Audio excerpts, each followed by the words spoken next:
Ranch पर पहले दिन ही लेना ने सबको हैरान कर दिया। जिस घोड़े को सारे मजदूर नामुमकिन कहते थे, उस पर लेना ने बिना डर के लगम डाली। उसके हाथ नरम मगर मजबूत थे, आवाज शांत और भरोसे से भरी हुई। केलेब दौर खड़ा सब देख रहा था। वो सिर्फ घोड़े को नहीं संभल रही थी, वो उसे समझ रही थी। तुमने ये कहाँ सीखा? केलेब ने शाम को पूछा। लेना ने आसमान की तरफ देखा। मेरा बाप काउबॉय था, उसने कहा था। घोड़े और जमीन सिर्फ उनका कहना मानते हैं जो उनकी इज्जत करते हैं। दिन गुजारते गए, रैंच धीरे धीरे फिर से जिंदा होने लगा। लीना सुबह सबसे पहले उठती और रात को आखिरी घोड़े को देख कर ही सोती। उसकी हंसी रैंच की खामोशी को तोड़ देती थी, मगर उसके अंदर कोई राज था। एक रात तूफान आया। बारिश और बिजली के शोर में एक घोड़ा भाग गया। केलेब यूज पकड़ने निकला, लेकिन फिसल कर गिर गया। उसकी टांग जख्मी हो गई।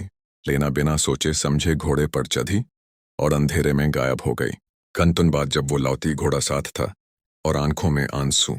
तुम पागल हो, केलेब ने गुस्से और फिक्र में कहा। लेना की आवाज कांप रही थी। अगर रैंच को कुछ हो जाता तो तुम टूट जाते। मैं ये बर्दाश्त नहीं कर सकती। उस पल दोनों चुप रहे।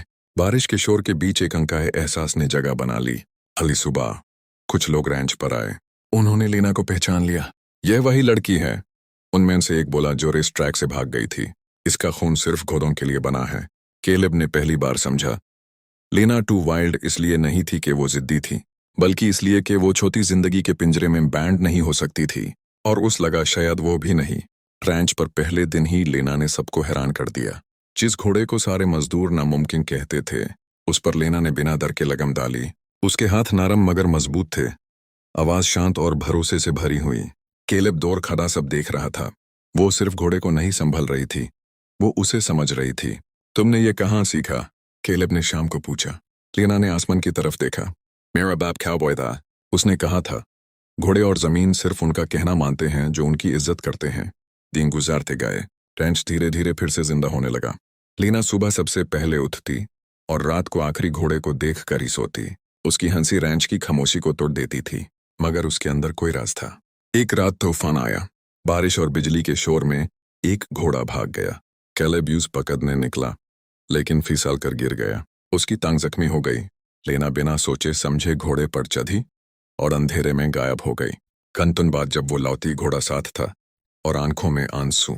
तुम पागल हो, केलेब ने गुस्से और फिक्र में कहा। लेना की आवाज कांप रही थी। अगर रैंच को कुछ हो जाता तो तुम टूट जाते। मैं ये बर्दाश्त नहीं कर सकती। उस पल दोनों चुप रहे। बारिश के शोर के बीच एक अंकाए एहसास ने जगह बना ली। अली सुबह कुछ लोग रैंच पर आए। उन्होंने लेना को पहचान लिया। यह वही लड़की है, उनमें से एक बोला, जो रेस ट्रैक से भाग गई थी। इसका खून सिर्फ घोड़ों के लिए बना है। केलेब ने पहली बार समझा। लेना टू वाइल्ड इसलिए नहीं थी कि वो जिद्दी थी, बल्कि इसलिए कि वो छोटी जिंदगी के पिंजरे में बैंड नहीं हो सकती थी। और उस लगा शायद वो भी नहीं।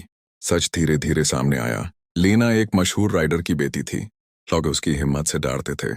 उसे शांत रहना नहीं आता था, इसलिए उसे प्रॉब्लम बना दिया गया। ऑक्शन सिर्फ एक तरीका था उसे चुप करवाने का।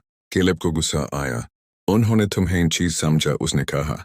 लेना ने कांधे उचाक दिए। मैंने भी खुद को कभी कम नहीं समझा, बस सही जगह का इंतजार था। वो सही जगह यही थी। रैंच की हालात सुधर रही थी। नए कॉन्ट्रैक्ट्स आए। लोग दूर दूर से घोड़ों को ट्रेन करवाने आने लगे। लीना का नाम फिर से इज्जत के साथ लिया जाने लगा। एक शाम जब सूरज ढल रहा था, केलेब ने लेना को पहाड़ी के ऊपर ले जाकर रोका। फिर तुम्हें खरीद कर लाया था, उसने धीरे से कहा। लेकिन सच ये है कि तुमने मुझे बचाया। लेना की आंखों में नमी आ गई। और तुमने मुझे पहली बार घर दिया। खामोशी में उनके हाथ एक दूसरे के पास आ गए। कोई वादा नहीं, कोई जबरदस्ती नहीं, सिर्फ साथ चलने का फैसला। वो लड़की जो टू वाइल्ड कहलाती थी, असल में किसी के पीछे चलने के लिए नहीं बनी थी, वो साथ चलने के लिए पैदा हुई थी। और वो रंचर जो खुद को हारा हुआ समझ चुका था, उसने सीख लिया कि सही साथी जिंदगी को फिर से दौड़ना सिखा देता है। घोड़े खुले मैदान में दौड़ रहे थे, तो जख्मी दिल एक ही राह पर बराबरी के साथ